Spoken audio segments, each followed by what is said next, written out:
Okay, give us your name and where you're from. Y'all know my name, niggas, they call me Kane. Y'all know my name, them bitches, they call me Kane. Y'all know my name, them niggas, they call me Kane. Y'all know my name, y'all know my name. Y'all know I'm from the block, I'm from the block. I'm from the block, I'm from the block. I'm from the block, I'm from the block. All right. I think that's ready. First impression of Bad News. Probably was around 10 years old. So he must have been 18. I can just remember thinking that this guy is the most imposing and feared person that I had seen in my neighborhood at that point. Doing a lot of heinous acts in the street, shooting like it was the Wild Wild West. And that was his way of protecting us and protecting himself. Let me see you. Behind the back. I moved to St. Nick in 1989. Dysfunctional family everywhere. Dope fiends, crackheads, rapists out there at this time. Different crews from every block. Everybody didn't have a mother and father like I did. You're not into the drug life. They wasn't into being gangsters, none of that. And I tried to live the way my mother and father was giving me, but the streets had its own set of rules. It wasn't about being respectful. It was about survival. Stop that. Yo, wait. Sensei, hold the door for me. Hold the door for me. But Jermaine, you want me to handle that? You want me to handle that? You all right, man? What's your name? I know you don't like people playing with you like that. Let some adults help you sometimes, all right? Don't try to take everything on your own. Yo, come here. I'll give my school like a 1 out of 100 for cooking. Don't let me see you do that again, man. Nah, that's a joke. That was a joke. There we go. Come here, man. How old are you now? 16. So you should start coming to my program. You actually get a stipend for $150. And what we paying you to do is to work on yourself. That's it. I feel you to be a real tough guy, and I love you because you're a king, so just something to think about. But I miss you, man. But I'm still here. I'll be here until 2 o'clock. You can come and check. Yes. In the Bible, they call prophets. In the street, we call them credible messenger. Credible messenger have everything to do with what the community see him as. There's a message that come with the credibility. And the message is, I'm the solution to your problem, but I'm also the thing that you've been wondering, can you be? Can you be somebody after being bad news? Yes. Yes, you can. How do you know? Look at me. I've been shot. I've been locked up. I've been badly beaten. I'm damaged goods. My mind is not fully all right. But one of the things that make you credible is to be able to identify the pain and the hurt, to be able to relate, knowing the lingo, speaking the codes, meeting them where they at, and be like a professor, a doctor of the streets, and bring forth solutions. We got a nice little small group, so I'm gonna just ask that y'all just bring it in. I wanna talk about emotions. You're gonna tell us how you feeling today. This is safe space. This is not a judgment area, so whatever people say, that's their personal opinion. Respect it like you want somebody to respect you. Like Corey, I'm doing all right. I'm getting prepared for my 21st birthday in 3 weeks. That's a milestone, baby. 21st and you still here? Yeah. And you not locked up? Right. I feel like I'm miserable. Confused. Angry. Some of y'all beefing, some of y'all homeless, you know what I'm saying? Some of y'all need help services. Y'all ain't got medical services. Some of y'all got kids, y'all don't got no food for them. Like, y'all got a lot of different problems. So it's like, we can't expect y'all to put down the guns and stop doing whatever you're doing, whether it's hustling, selling drugs, I don't care what it is. I can't tell you to stop doing that and not have something to replace it. You know what I'm saying? We had a group of kids from 2-9 that we ran into. They all grown now. And we was dealing with them when they was 15, 16, 17. Do you see progress in them now? Like, They first party that they ever had a chance to throw without cops kicking their door in and making them not be able to throw the party was the party that we threw for them. But it was a go to college party. Yeah. Most of them graduated and got jobs now. Most of them is fathers now. The ones that we didn't see making it, made it. And the reason why it was hard to see them making it, because when they come back to the block, they gotta be strapped up. I could be slapping them first, yo, what's going on? Yo, I got my diploma. And the next 5 seconds, he got that on. I get it. but those are the same people that's walking you to your last hour. So to say, did they change or did we see change? Man, it's a hell of a thing when you can see them walking on anywhere in Harlem and they not ducking and hiding them. We don't quit, we don't stop, we don't give up on y'all. We don't get tired with y'all. And that's the beauty of it. A lot of y'all in here got PTSD and y'all don't know it. What is that? Post-traumatic stress disorder. Post-traumatic, after trauma, stress disorder. So when y'all get into a situation, you do one or two things. You prepare to fight or you prepare to run. With post-traumatic stress, a small situation that should make your body just go, okay, now it's over, your brain should go back to normal. But it doesn't. So that switch is always on. So now every situation is a fight or flight situation.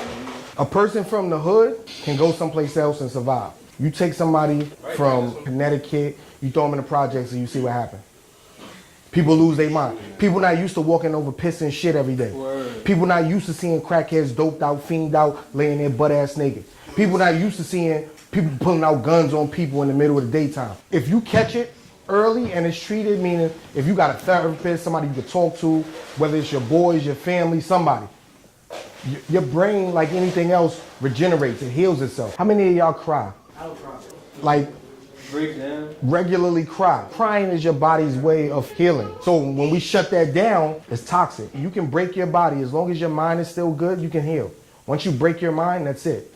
This is just us adapting to the situations around us. Like, the way I grew up and stuff, like, I didn't really have my parents, you know what I'm saying? I was adopted and stuff, so, like, I don't really have nobody taking after me. Like, I live with my grandmother and stuff. That's my adopted grandmother. My grandmother's 90. You know what I'm saying? I gotta do everything myself. Like, at 20, I feel like I'm behind. You know what I'm saying? Because I look at other kids, and I see like a rapper, for example, like somebody can make Gucci Gang, they making millions. I want to be up there with them. You know what I'm saying? I feel You like don't need to be rich to be happy. nobody, wants to help someone without getting something benefited in their pocket. So let me ask you this question. You don't want to help you? Nah, it's not that y'all don't. No. I just ask a question. Yes or no? Y'all do. Do we ask for anything in return? Y'all don't see the investment in yourself? Like right now, we ain't being forced to have this group session with y'all right now. What are we doing with our 24 hours? And how much of that time you taking your 24 hours to really build with a dude like Chris? A dude like Jay? Right now, he can talk to you from a mental health situation. He can talk to you as a father, a brother. Why we can't be the one that supports you? Every idol, rap or whatever, promote jewelry, cars, and all kinds of houses that we can't afford. And they always using us in our neighborhoods. They're making millions of dollars off you, and they never gave a dollar back to you. How does that even sound? Why would I want to waste $100,000 in a club when I could waste $100,000 taking care of our family? I could offer y'all jobs. Wait. I could offer y'all jobs, and I guarantee y'all, some of y'all will turn that down. Why? Because y'all so used to getting that fast money. You like, nah, the drug dealers, the hustlers, the stick-up kids, they can't teach you about building credit. They can't teach you about these tangible things that we should be taught as a people. All of us in this room have made an emotional choice at one point in a time or another. Unfortunately, most of us have been arrested multiple times. And the odds are that if you've been arrested one time, you'll be arrested twice. Are the choices that you're making being conducive, meaning are they leading to you never getting locked up again? For the most part, yes. Yes, it is. See my face? Arrested just trying to stop dudes from getting arrested. I don't promote that life, but I still can get locked up. If I get arrested to stop you from getting arrested, that's a good thing. That's right. They doing that mind shit again. Hold up. They doing that mind The question that I ask once again is, are the choices you're making? It doesn't matter. Honestly, no choices I was making going to do that, bro. It's a risky approach, a risky investment to see an ex-offender, an ex-convict who is now being resourced.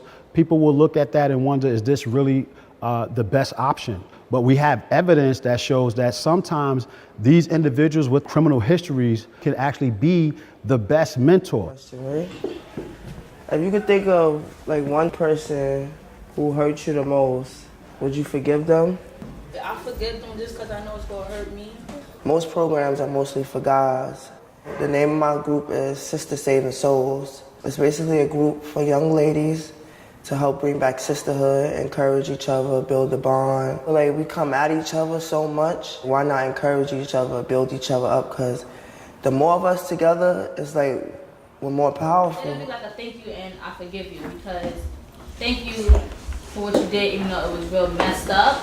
Right. But you only made me stronger.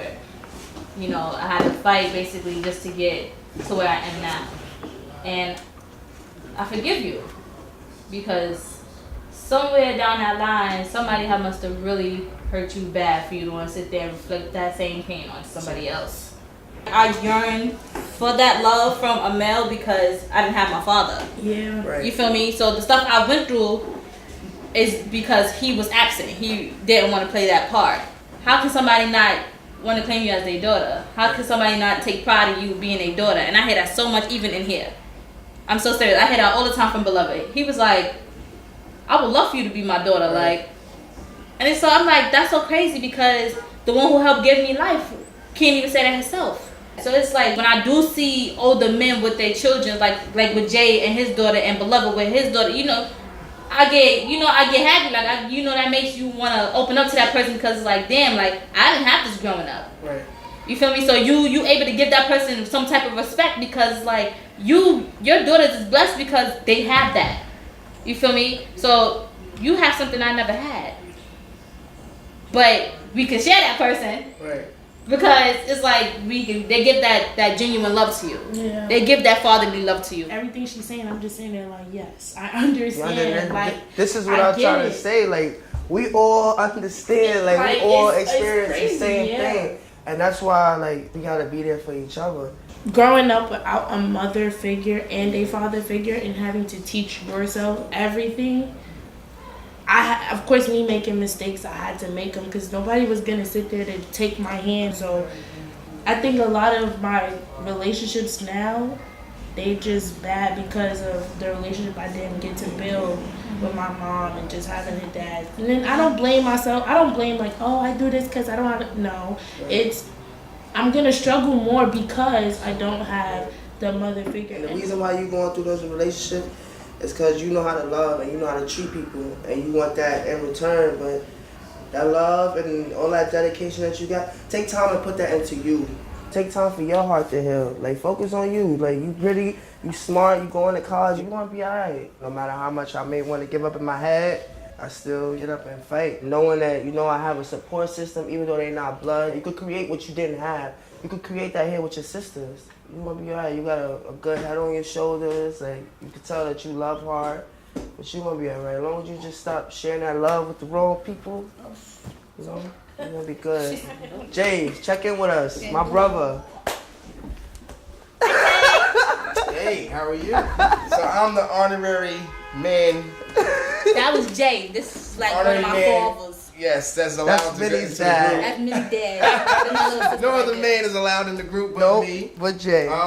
But I love that my girls are a lot stronger than society allows y'all to be. I'm glad that I'm helping y'all to get exactly what y'all deserve. You know what I mean? Because y'all deserve a whole lot. And guess what? Ain't nobody gonna give it to you. You gotta take it. I promise that you will get everything that you need. The only thing I ask is that when somebody comes to you in need, that you give them the same thing. Right. That's the only thing I ask. I'm not asking for no money back. I'm not asking for no gratitude, no hugs, no thank you, no none of that stuff like that. All I ask is that when it comes times, you help the next person out. Because if you don't, you defeat the whole purpose.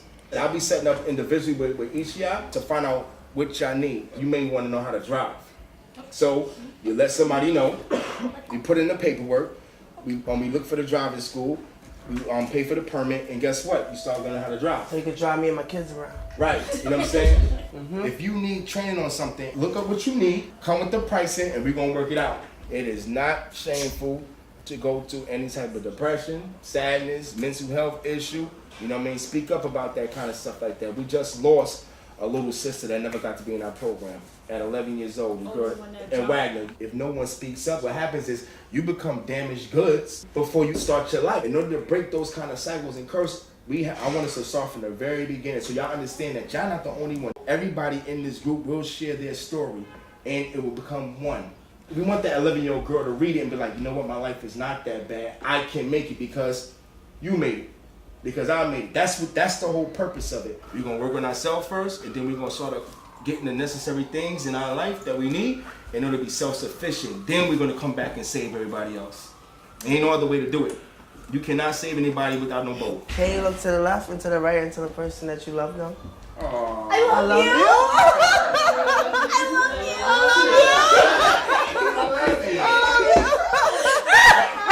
You know I love you. Doesn't it feel good to be loved and feel real love? Where I'm from, we don't have nothing like this. So just to hear you be on so forward to like support each other, encourage each other. When Jay came in, it was like, well, if somebody need this, like put in the same amount of effort as you would want somebody put into you, and just see everybody just like, okay, I'm willing to do this.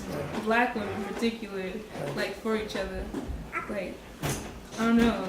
This is my favorite ministry site. Like, I wish I lived in New York. Yeah. Even though two of y'all just met today, like I love y'all, and I just want the best for y'all. And you know, I'm ready to walk this journey with y'all, even when you come back up to see us, or yeah. So I'm just happy, and I thank y'all, and I appreciate y'all. And we're gonna get this movement started, because this is not just a for now thing. This is a forever thing. Going from a tenement building to the projects was rough.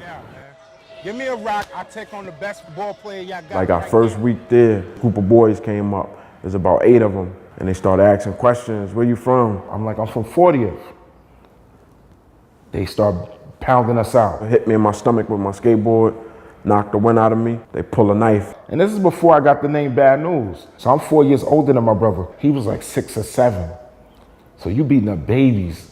And nobody stopped me out. So we took it, got beat up. Then as we walked off, I screamed on my brother, like, I thought you were supposed to protect me. And I'm looking at him like, yo, the streets gonna kill us. I gotta learn the streets. Since Doran been on this earth, that was his baby. He was always the type that will go all out for someone else, not thinking of the danger, the conflict that it would cause on him. He was a protector. He's been a protector all his life. My brother never returned back to school since that day. So when dudes are shooting jump shots, I'm shooting jabs. When dudes is out here riding bikes, I'm kicking steel walls. I'm punching the walls. I'm doing push-ups. I'm training 3 and 4 o'clock in the morning. I'm fighting you so the next time you see anything I say I love, you're gonna think about me, and you're gonna think 10 times forward to not touch anybody I love. And if you do anything to destroy, to hurt, to kill, to conquer, then you somebody I gotta get out the way. Because of his skillfulness and being a protector, he got recruited to become a hitman for hire. Bad News gets shot, he get hits put out on him, he get people to fear him. And it's not to make myself sound like a real creepy bad guy, it's just that it came with the territory. ST is what? And then A makes the sound of what? Stop. Third? Yes. Good job. Good job. I went to jail when I was 17. I'm locked up around child molesters, rapists. Sometimes I was 23 hours locked down. No movement. What it sound like? Hanging? Yes. That's the word. There you go. I had to recondition myself. So I took away all the bad news stuff I learned, threw that aside, and I started using words like brother, king, queen, incredible. What's good, King? You know, everything that gave you value, that made you feel like you were somebody. You already know. Yes, sir. Appreciate that, King. What's good, King? King. What's up, brother? How you doing, man? Everything good? Everything good? I'm in a good place, man. But what's a Friday? Hey, what's going on, Daddy? How you been, man? Good. Good seeing you walking, man. I kind of RIP Bad News. The moment I became beloved and I started using the word I love you. Rabbit, thank the monkey. Yes, good job. Yeah. You doing good, baby. Whenever you see ED, that means he did it already, or she did it already, and that means past tense. But when you see it without the ED, that means they actually doing it right there and then. Yeah, save somebody. Why are you home? Bro, do you know places where you could go out and sit at a computer? Yeah. And go in that other room, man, get you some air, because you is like looking like a walking zombie right now with all that strong. Come on. I'll be right back. Ask Uncle Chris to just press play. Come on, CJ. What are we gonna do, King? I was just waiting to start the detox. Got you. So, have you had a place to stay at since the 30th? So he really not letting you come back in there? All right. So I was wanting you to do the detox and be on your way, and you ain't have to worry about trying to find a place to lay your head at. But I really need you to keep checking your email because I'm gonna send like 50,000 things at you. And some other stuff that came through that's under the radar just because your situation is more severe than everybody else. How quick can you start that detox? So, all right. Like I said, I'm gonna keep in contact with you on this. There's some stuff about to happen in St. Nick that you need to be getting ready to be a part of. I don't want you borrowing nothing from me. I'm gonna give you something, and we gonna be on that note, cause that's where we messing up with you at.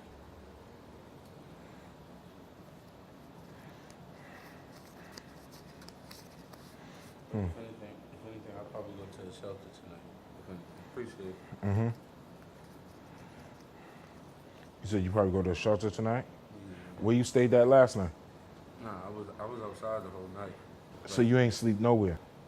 Check that email out. I got you. I love you, man. Love you too. Most of them is dealing with shelter situations. The ones that got kids, the ones that's out there by themselves, living the street life. He slept outside, it's 90-something degrees outside, but today he came sober.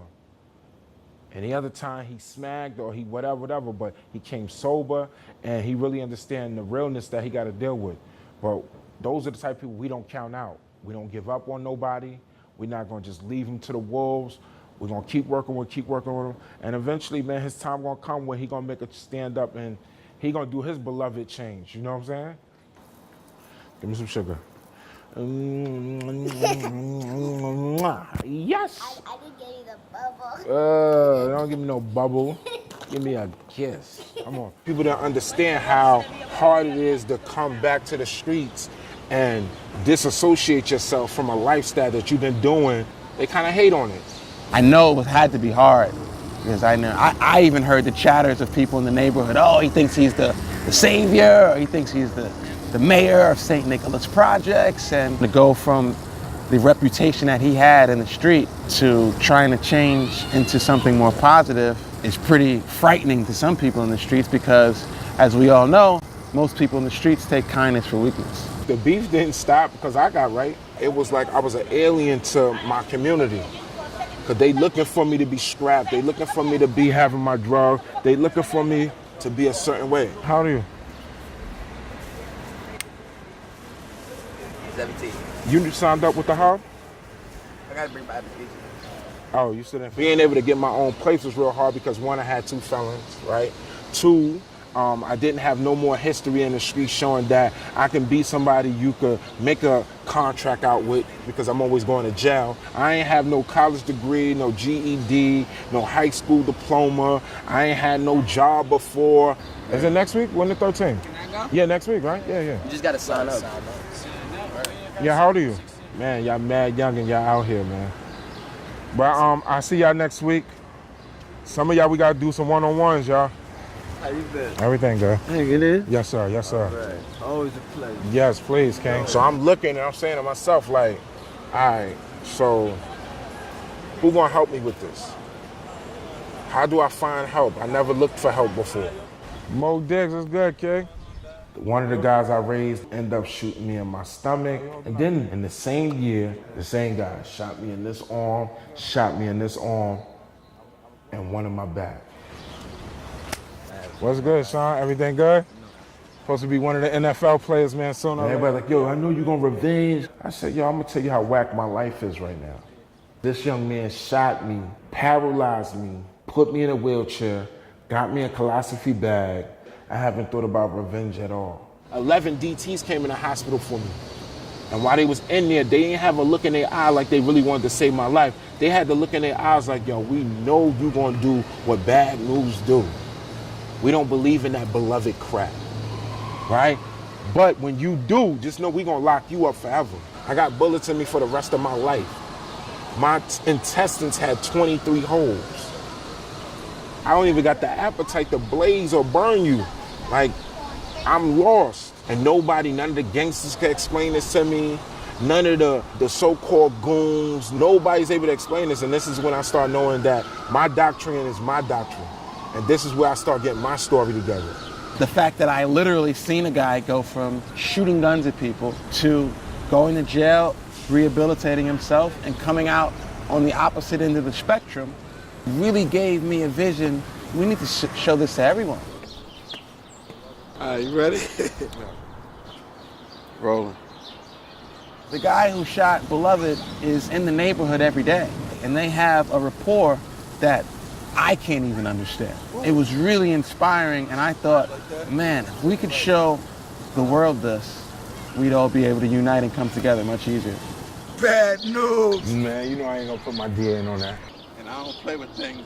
And I don't play with things. Wait, say it again? And I don't play with things that you I don't play with things that I use for real. All right, I got it now, I got it. Got Street Politics, mainly YouTube. My main target audience, the guys that are in the streets right now, waiting for the sun to go down so he can try to go to his enemy's block and retaliate. Street Politics and the Credible Messenger movement, I'd say, work parallel to each other. Credible Messengers are obviously in the street, on the ground, and I believe Street Politics does the same on the media scale. I like okay, give us your name and where you're Y'all from. know my name, niggas, they call me Kane.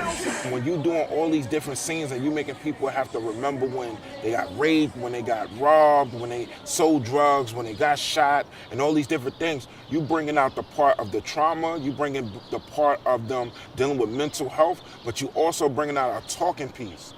What was that like? What do you got here, pills? This ain't yours, it's in your pocket. That ain't mine, man. You planted that shit on me, man. When you're making it a talking piece, now you can hold restorative circles. The whole project is about getting young people to work with the elders, getting us to be able to know, yo, the way that he act is not a way that he want to be, but he went through something. What did he do to become a drug dealer, a pimp, to be a shooter? Somebody got fucking die.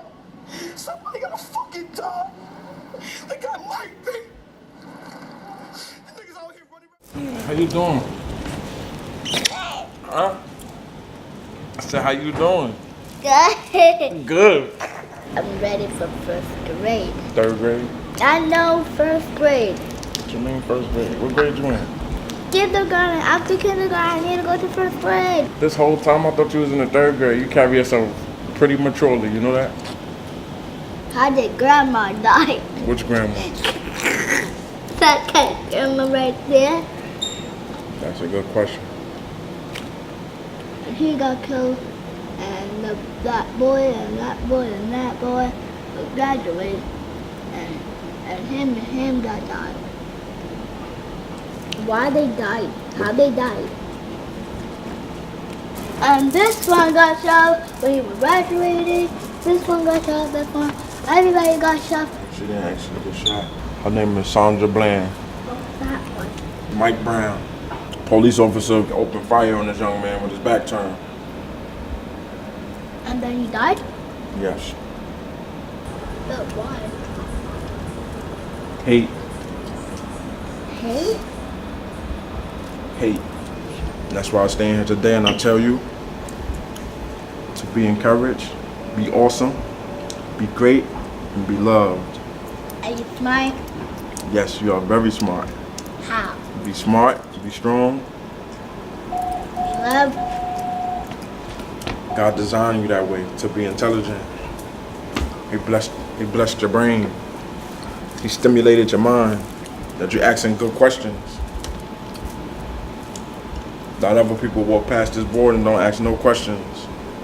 Don't even want to know why these individuals' pictures is up there. You have to conquer evil with love. Does that sound like something that's possible? To overcome evil with love? Particularly in the non-for-profit industry, there's a thin line between mission and money. And we have to always remind ourselves why we do this work. The mission of saving lives is primary. This is not a hustle. We're looking for individuals who are not looking just for a transaction. Sometimes when life happens, it might happen at 1 or 2 o'clock in the morning, you know, where this credible messenger is available to this young person. I've heard countless stories of those calls that come in the middle of the night. You know, when someone might be struggling with a problem or a thought and don't know really what next action to take. And those things that we don't always see when probation is open from 9 to 5. I can feel it. The work pulls so much of you.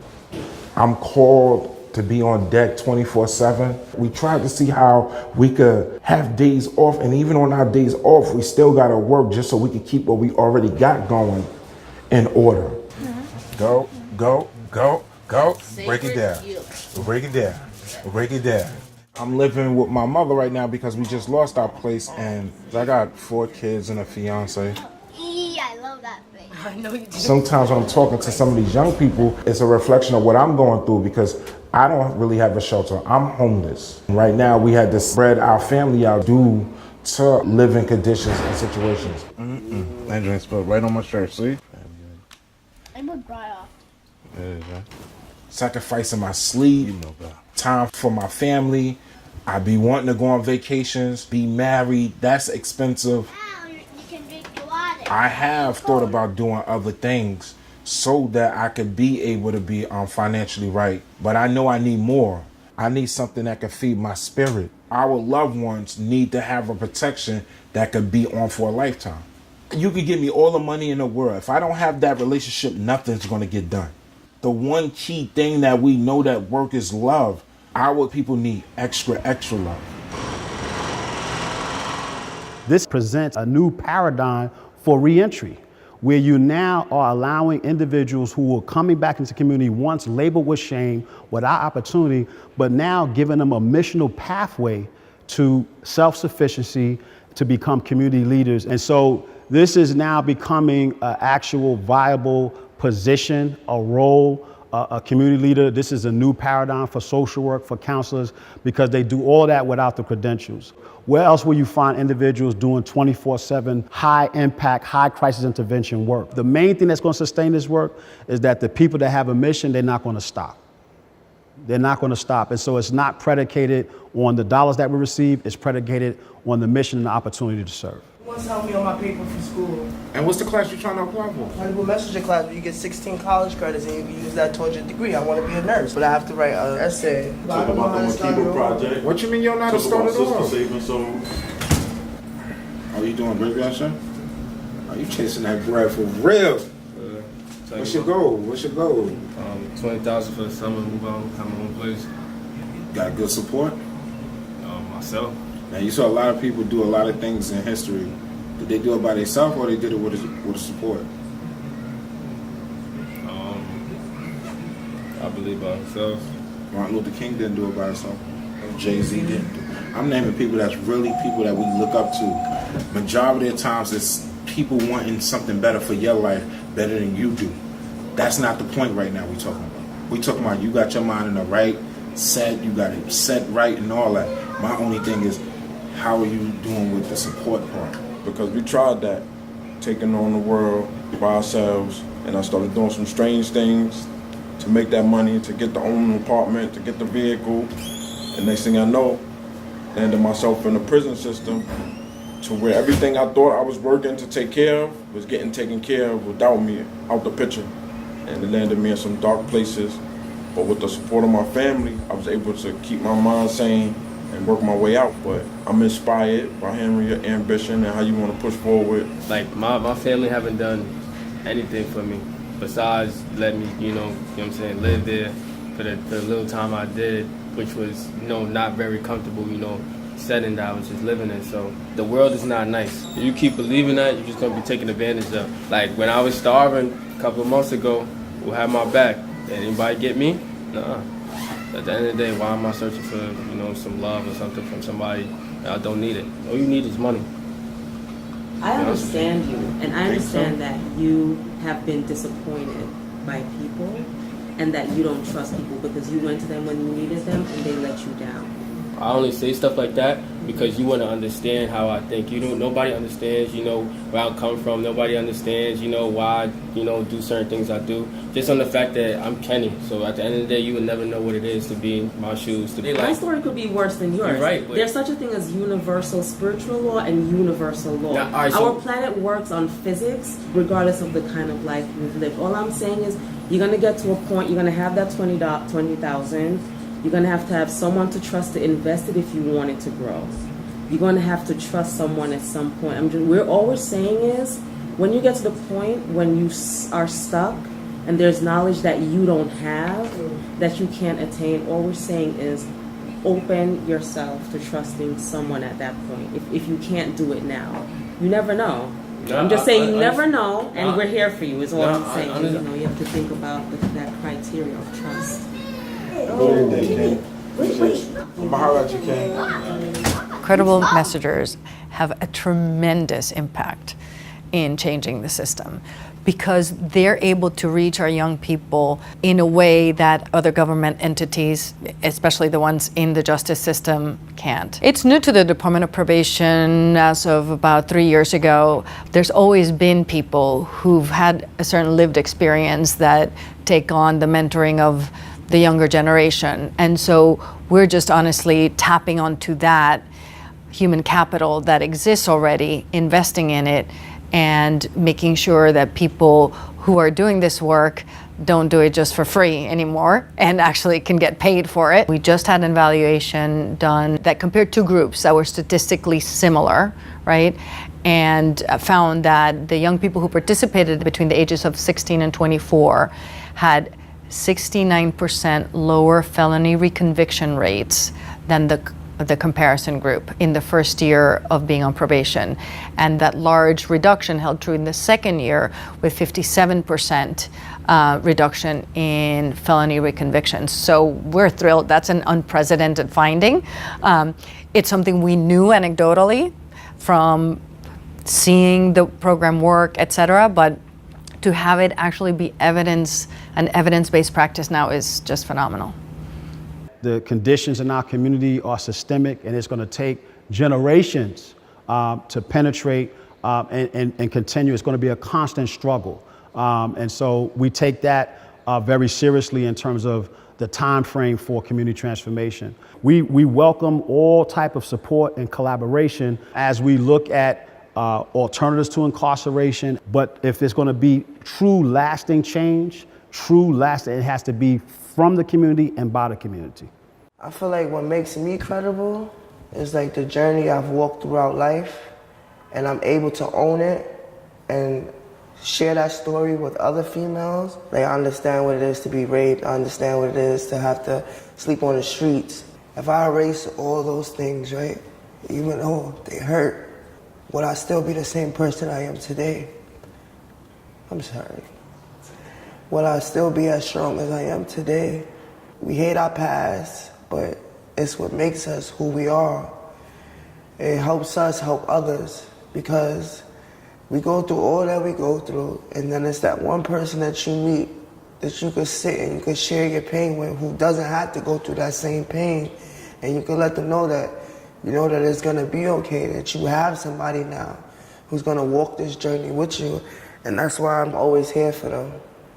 Like, I have my own situation going on, but I want you to know and learn that you can always come to me, like, no matter what, no matter how far I am or how many kids I decide to have, that you can always come to me.